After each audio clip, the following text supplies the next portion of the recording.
नहीं, लोगों के साथ एक दिक्कत भी है ना, वैद्य को तो समझते हैं इसको आता ही क्या होगा। हाँ, बड़ा डॉक्टर जो ऑटो इम्यून डिजीज बोल के वापस भेज देता है या क्रीम दे देगा, कुछ दे देगा, उस पर भरोसा कर भरोसा लेंगे।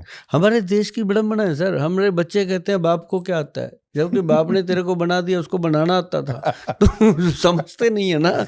वैद्य भी एक हमारा पिता है सर देश का, क्योंकि वैद्य को पहले क्या होता था, वैद्य ही होते थे, नाड़ी देख के इलाज करते थे। तो आज भी वैद्य ही काम आता है जी। जब लोग सब तरह से थक जाते हैं, जब मेरे पास आते हैं ना जी, पता है क्या बोलते हैं, बस जी गोल साहब वहाँ भी गए, लुट गए, लाखों रुपया लग गया, अब आप आखिरी उम्मीद बचे हो। मैं कहा मैं आखिरी क्यों हूँ, मैं तो हूँ, है आपकी आखिरी उम्मीद है। तो मतलब वैद्य के पास जाके ये लोग कहते हैं आखिरी उम्मीद, मैं कहता हूँ पहली क्यों नहीं, पहले आप वैद्य। मैं हमेशा लोगों को सांझी आपके माध्यम से भी कहना चाहता हूँ, चैनल के माध्यम से भी कहना चाहता हूँ, दिल से भी कहना चाहता हूँ कि जब भी घर में कोई क्रॉनिक बीमारी हो जाए, जब आपको लगे कि अब कोई हल नहीं है, तो एक अपने जो एलोपैथी के डॉक्टर हैं उनको, और एक जो वैद्य हैं आपके आसपास अच्छे वैद्य हैं उनको, दोनों को पूरी इज्जत दो, उनको फीस दो, दोनों की सलाह लो। दोनों को एक दूसरे का दुश्मन मत मानो, मतलब ही नहीं है जी। आप दोनों साथ लेके चलो। हाँ। और दोनों एक दूसरे को काटेंगे नहीं। अगर नहीं। आपका एलोपैथिक इलाज चल रहा है और साथ में आयुर्वेदिक भी चल गया, तो आप कह रहे कोई नुकसान नहीं होना। कोई नुकसान होने वाला नहीं है। अगर आयुर्वेदिक वैद्य को आप बता देते हो कि मेरा इलाज चल रहा है एलोपैथी का, वो कहते हैं आधे घंटे बाद हमारी दवाई लेना, पहले ये ले लेना। एलोपैथी वाले को अगर जाके बताते हैं कि हमारा आयुर्वेदिक चलता है, उनको नहीं पता, वो कहते हैं फेंक दो, क्योंकि उनको ये पढ़ाया ही नहीं गया। आयुर्वेद के वैद्य को पढ़ाया जाता है जी, एलोपैथी भी पढ़ाई जाती है, आयुर्वेद भी पढ़ाया जाता है। आयुर्वेदिक वाले को तो 5 पैथियाँ पढ़नी पड़ती हैं जी, इसकी ज़्यादा स्टडी है। एलोपैथी वाले ने तो एक ही पढ़ाई करनी। तो इसका मतलब हमने कई बार फरमाइश करी है जी, आपस में डिस्कस करते हैं, हमारे साथ MBBS डॉक्टर भी बैठते हैं, सभी बैठते हैं। तो एक बात पे मेरी पे मोहर लगाते होते हैं। मैं कहता होता हूँ सर MBBS करो, MD भी करो, जो मर्जी करो, लेकिन एक एलोपैथिक डॉक्टर को आयुर्वेद की MD जरूर करवाओ, ताकि उसको ये भी पता हो कि गैस के लिए सिर्फ गैस्ट्रिक दवाइयाँ ही काम नहीं करती, कोई जेलोसिल एंटासिड काम नहीं करते, ये त्रिफला भी काम करता है। जब उनको पता ही नहीं, वो बेचारे कहते हैं इसको फेंक, जब जिसको नॉलेज ही नहीं वो फेंकेगा।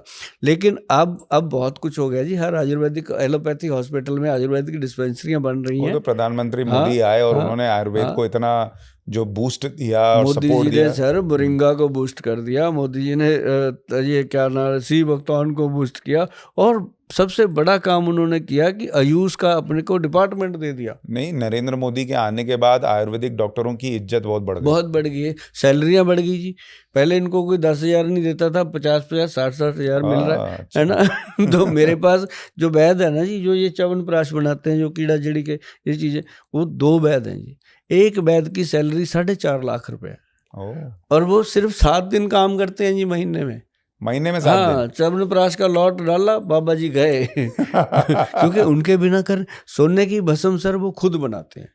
मेरे को भी तसल्ली है भाई, हमने इनको लाके दिया, इन्होंने बनाई, और सोने की परचेज हम दिखाते हैं जी हमारी किताबों में, वो बनता भी है, उसकी पूरी हिस्ट्री रखनी पड़ती है। और जैसे ये कीड़ा जड़ी है, ये सुभाष गोयल थोड़ी ना मिक्स कर लेंगे, मेरी क्या हैसियत है कि मैं ऐसी चीज़ों को मिक्स कर पाऊँ।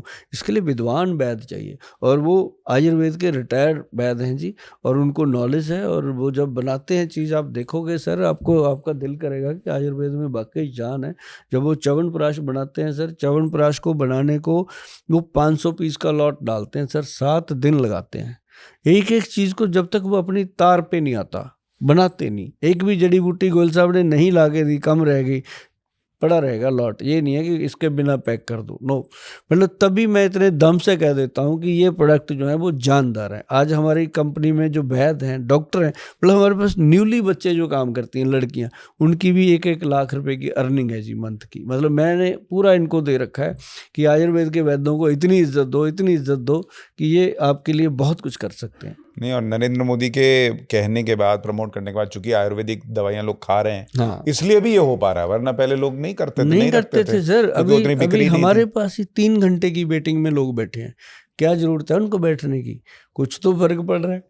अब जैसे मेरे पास 60 लोग बैठे हैं पेशेंट, 60 में ऐसे भी 20 लोग होते हैं जो 3 महीने से दवाई खा रहे हैं, वो 40 को बांध के रखते हैं कि हम तो ठीक हैं भाई, वो बैठे रहते हैं कि जब ये ठीक है हम भी हो जाएंगे। तो ये एक बड़ी बात है जी, कि लोगों को हमारे पास जो रिवर्ट आते हैं पेशेंट, क्योंकि इतनी महंगी चीज़ें लेने के लिए अगर कोई बार बार आ रहा है तो कुछ तो फायदा हो रहा है ना। जो गरीब होता है मेरे को बोल देता है, गोल साहब आपका बिल बन गया 20,000 रुपया, मेरे पास इतने पैसे नहीं। मैं कहता हूँ कितने हैं? वो कहता है सर मेरे पास तो 3,000 है। मैं कहता हूँ चल पकड़ा, किराया है जाने का? वो कहता वो है सर, 3 फालतू ले लो।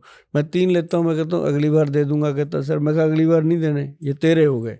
घर में कैसे चीजें बन सकती हैं ये भी बता रहे हैं, वरना लोग कई बार अपनी चीजें नहीं बताते हैं कि नहीं भाई बताते। मेरे पास ही आएगा तो मेरा फायदा होगा। तो वो आप बहुत अच्छा कर रहे हैं। दूसरी बात जो आपने कहा कि आयुर्वेद और एलोपैथ कॉन्ट्राडिक्टरी नहीं है, नहीं आप है। दोनों को साथ लेके चल सकते हैं, लेकिन डॉक्टर और वैद्य के सुझाव के बाद, पूरी खुद से सलाह डॉक्टर लेके, ना हाँ। बने। तो ये बहुत जरूरी है। डॉक्टर साहब बहुत बहुत शुक्रिया कि आप वक्त निकाल कर चंडीगढ़ से फिर आए हमारे साथ बात करने के लिए, और आपने बहुत सारे सवालों के जवाब दिए। एक कोई चीज़ जो आपको लगता है दर्शकों को आप बोल कर जाना चाहते हैं कि आयुर्वेद है, एलोपैथ है, जो भी है, लेकिन उसके अलावा लाइफस्टाइल में क्या एक चीज़ वो करें जो मन को भी स्वस्थ रखे? वो सबसे अच्छी चीज़ तो मैं आपको कहता हूँ, आपने मन की बात करी है कि मन को अगर आपने स्ट्रांग रखना है तो जैसे मैं भी करता हूँ, मेरे को एकदम टेंशन आती है कोई तो 2-4 मिनट के लिए आती है। ऐसा नहीं हो सकता कि टेंशन आपके पास रुक जाए, रुकनी नहीं चाहिए। आए, आती रहे, उनके साथ बॉल की तरह खेलो और निकाल दो।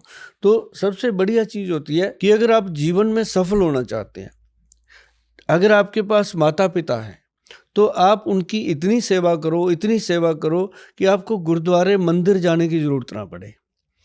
कोई भी माँ बाप जो होते हैं वो अपने बच्चों के लिए बहुत कुछ करते हैं।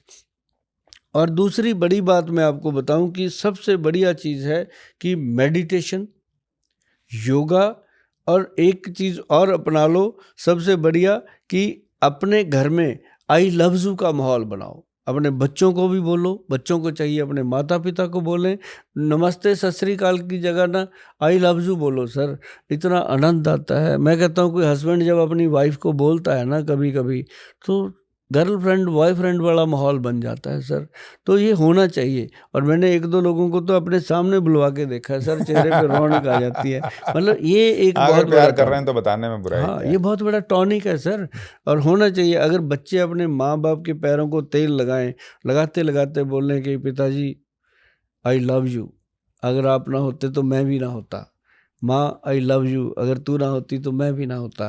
तो आपने मेरे लिए इतना किया, अब मुझे बताओ मैं क्या कर सकता हूँ। कुछ करो चाहे ना करो, बस इतने में पूरा घर महक जाता है। तो ये मन की शक्ति है तो आपके परिवार के साथ है।